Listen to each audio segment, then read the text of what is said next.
Aujourd'hui nous allons apprendre à faire ensemble la recette de la galette des rois à la frangipane aux amandes. Pour cette recette vous aurez besoin de 150 g de beurre, 150 g de poudre d'amande et 150 g de sucre. Pour la première étape de votre recette, versez vos 150 g de beurre demi-sel dans un saladier. Ajoutez-y ensuite votre sucre cassonade, puis mélangez à l'aide d'un fouet jusqu'à ce que votre mélange soit crémeux. Cette étape peut vous prendre quelques minutes.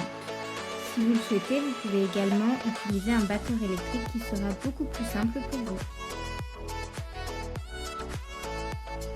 Pour la seconde étape, versez en plusieurs fois votre poudre d'amande sur votre mélange beurre et sucre cassonade jusqu'à l'obtention d'une pâte qui soit lisse et homogène.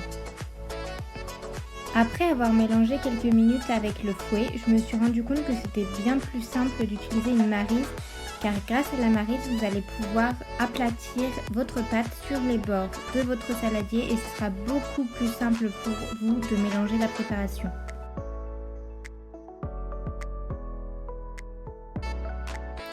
Pour la troisième étape de cette recette, vous allez casser vos 2 œufs dans votre saladier sur votre préparation.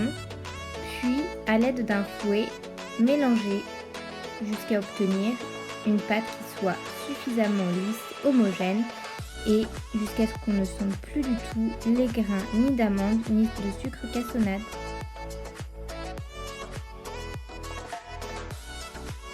Pour la quatrième étape de cette recette, nous allons verser quelques gouttes d'amaretto dans notre préparation afin de donner plus de saveur à notre galette et notamment à notre crème frangipane. Vous pouvez également, si vous préférez, ajouter quelques gouttes d'amande amère, ça reviendra exactement au même. Pour la cinquième étape de votre recette, vous aurez besoin de pâte feuilletée ou de pâte brisée, d'eau, de jaune d'œuf, de dorure ainsi que de votre crème frangipane. Disposez maintenant votre pâte feuilletée dans un cercle circulaire, puis aplatissez jusqu'à ce que la pâte soit bien adhérée à votre cercle. Prenez maintenant un cercle en inox d'une dimension de 22 cm, puis dans une poche à douille, versez votre crème frangipane, puis pochez jusqu'à ce que votre frangipane touche les rebords de votre cercle en inox.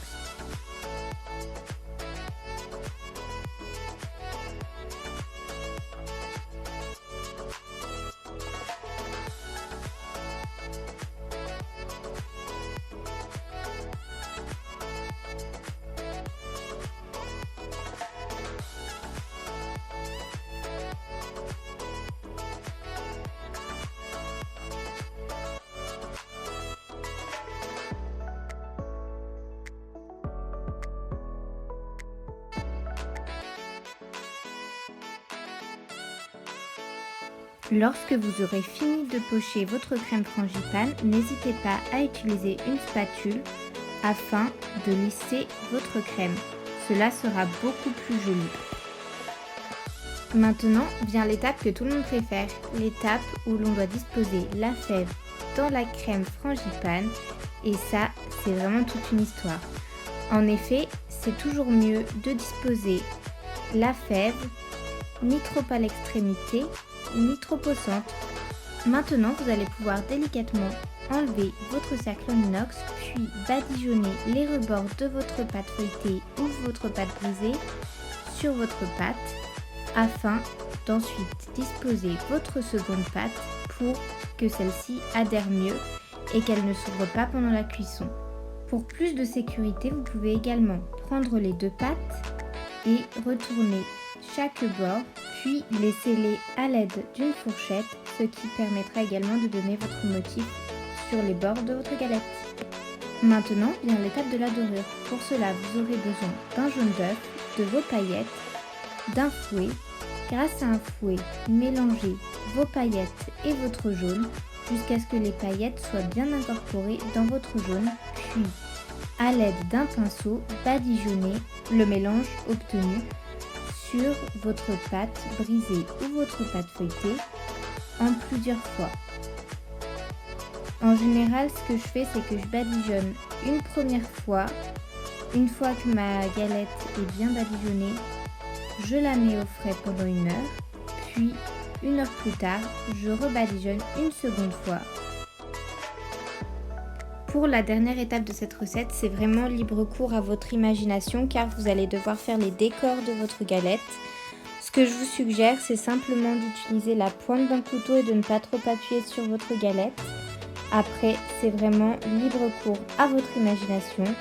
Si vous souhaitez, vous pouvez également utiliser des inspirations sur Pinterest.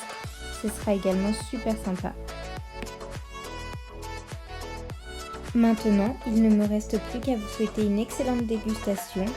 N'hésitez pas également à me partager les photos de vos galettes et puis vos commentaires. J'espère que cette recette vous aura plu et je vous dis à très bientôt pour une nouvelle vidéo.